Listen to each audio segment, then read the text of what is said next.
Hello, everybody, and welcome to episode 10 of the Jake's Take with Jacob Elyachar podcast.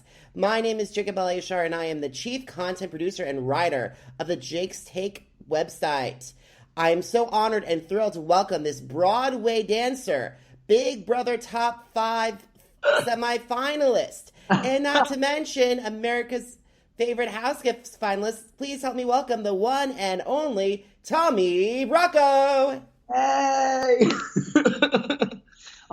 Thank you so much for having me, Jacob. I'm happy to be here. I'm happy to talk everything with you, game and life after game and all that jazz.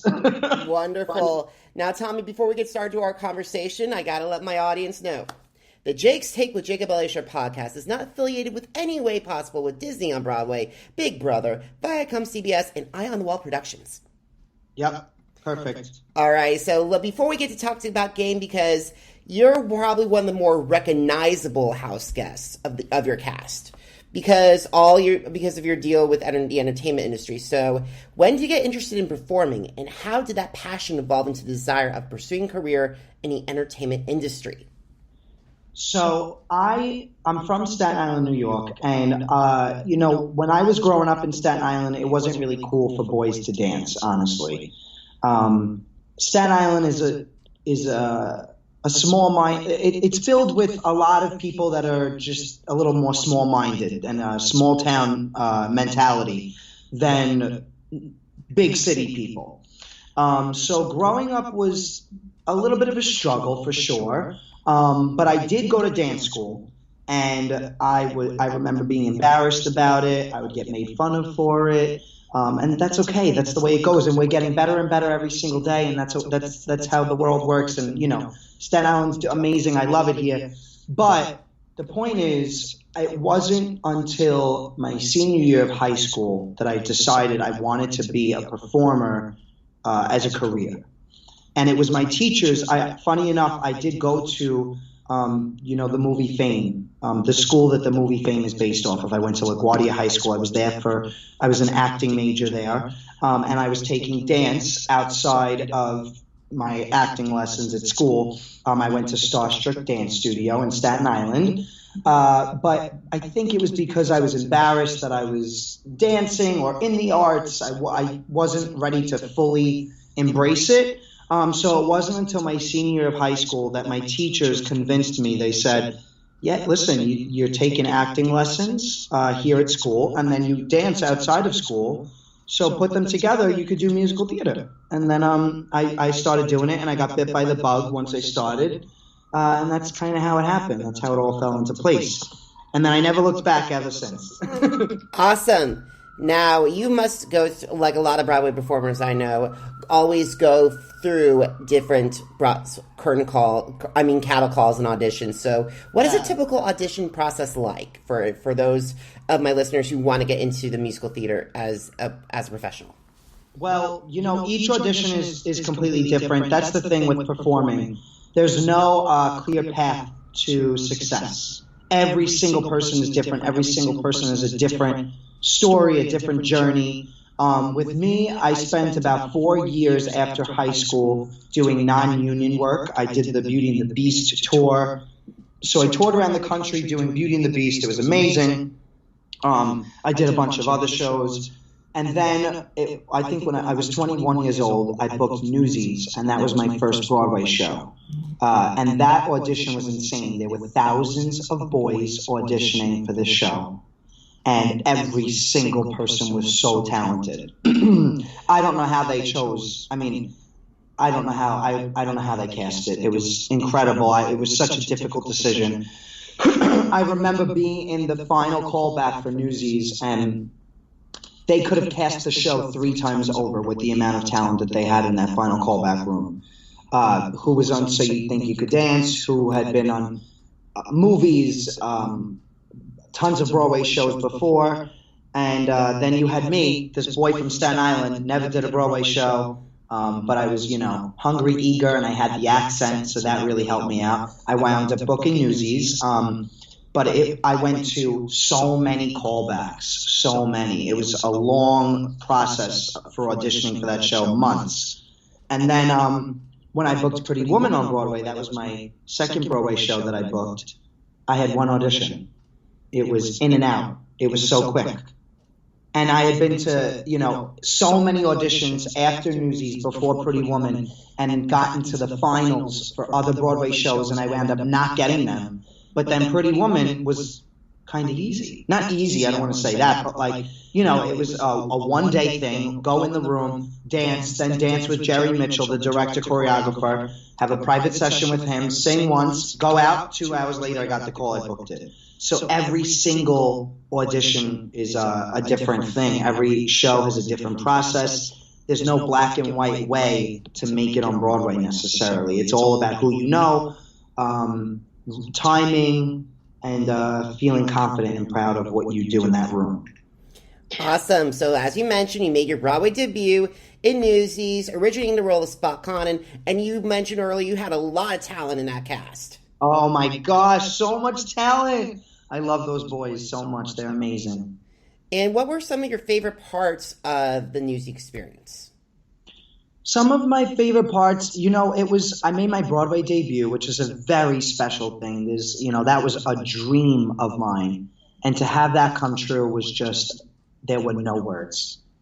So it was incredible. But not only that, the camaraderie, the brotherhood, and sisterhood, there were girls in the show too, but the bond that the cast had was the thing that made Newsies so special. I mean, those boys and girls were literally my life. They became my family for those 3 years, and it was the greatest time of my life, honestly. You guys had a big family reunion at the Disney on Broadway 25th anniversary performance. It was actually your if I remember correctly, your very first gig since you got out of the house. Yep. And 100%. How did that reunion come about? So Disney is amazing. They had their 25th anniversary gala, Disney on Broadway, and what they did was they made it a charity event. It was for Broadway Cares Equity Fights AIDS. It was raising money for them.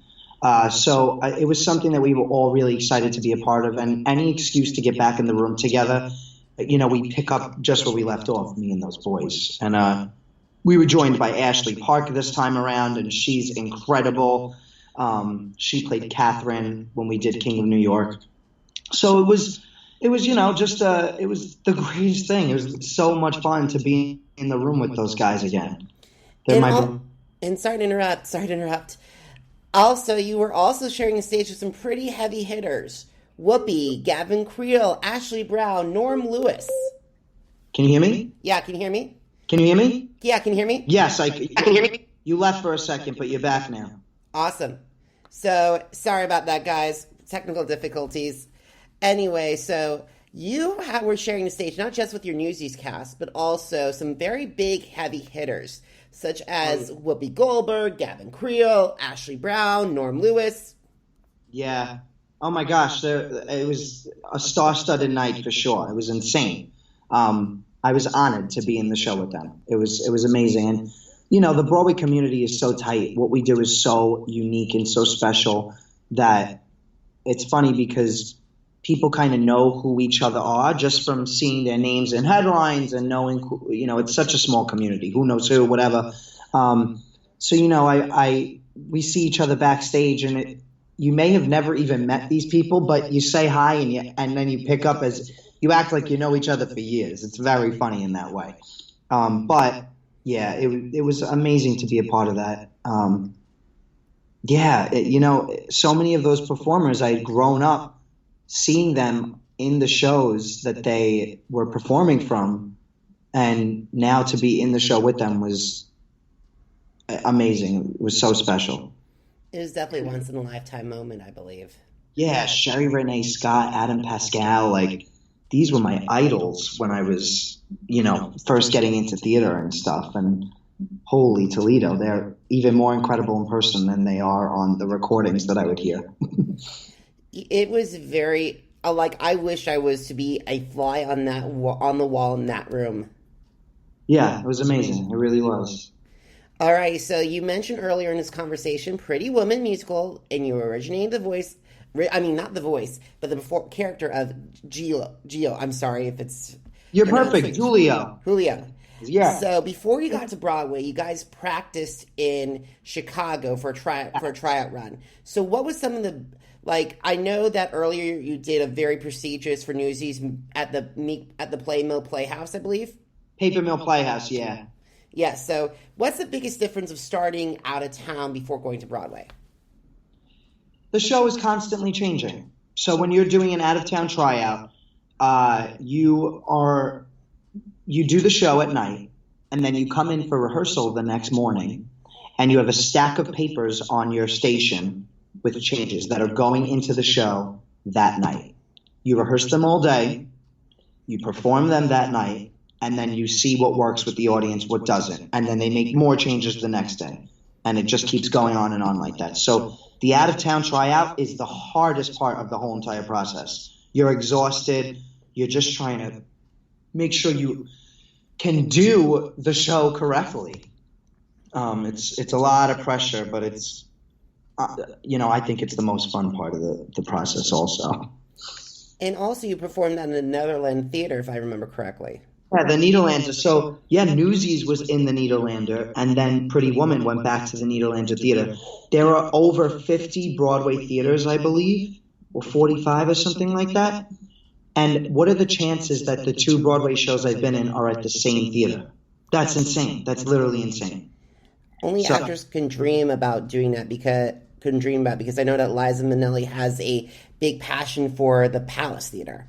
Yeah. And like I rarely hear of actors going back to the same theater to return to roles. Right, 100%. It was, and the Nederlands, the crew that worked there, the ushers, the stagehands, they're all the same. So it was like going back to my old family in a sense, and creating a new one with the same people. But it was amazing. Yeah. Alrighty, so halfway during your run on Pretty Woman, you received a key, and this key gave you the ultimate dream pass to Big Brother, to the Big Brother house. So when did you become a fan of Big Brother, and why, and how did that desire evolve into your passion to go audition for the show? I got into Big Brother because my best friend and her family were watching it, and they suggested that I start up too. It was season 14 that I started watching. Ian won that season, and that guy, he is who I modeled my game after. I love him. I started watching that season. I fell in love with the show. I think it's the greatest show. And, I'm an actor, so it was tough. I auditioned for Big Brother. I mean, I don't even know if you say audition or tried out, whatever, but I tried out, auditioned for Big Brother 4 or 5 times before I got on. I was in finals for BB Over the Top, the online version. Didn't get it. I was crushed. And then, when the timing was right, it worked out. I know that CBS doesn't like to hire actors for Big Brother because they don't want America to think that this is a fake thing. And it's not. I mean, I'm an actor. Yes, that's what I do as my career, but I'm also a person who loves Big Brother and wanted to be on the show and not play a role, just be myself. And that's what I did. But I think that was what the hesitation was as far as putting me on the show goes. That's what I had heard, whispers of that. But, it was a dream come true. It was my favorite thing I've ever done. It truly was. When you're, as a performer, you are constantly being tested and challenged based on your talent, based on what you do. But the Big Brother game tests who you are, your morals, your integrity, who you are as a person. And I am somebody that likes to be challenged, but I liked being challenged in that way even more than challenging my talent. You know what I mean? I know what you mean. And here's the thing. There are a lot of similarities between another actor and dancer who is participating in Big Brother, Frankie Grande. Were you worried about being similar in difference and falling into his story arc? Was I worried about it? No. Honestly, no. We're very different people. He's incredible. I love him. I also admire his game so much. But he is more outrageous than I am. My game plan was to be a little more under the radar. I said going into the game that I wanted to be the Italian mother of the house. I wanted to just make everyone have a good time. I wanted to be there for everyone, be everyone's best friend, and just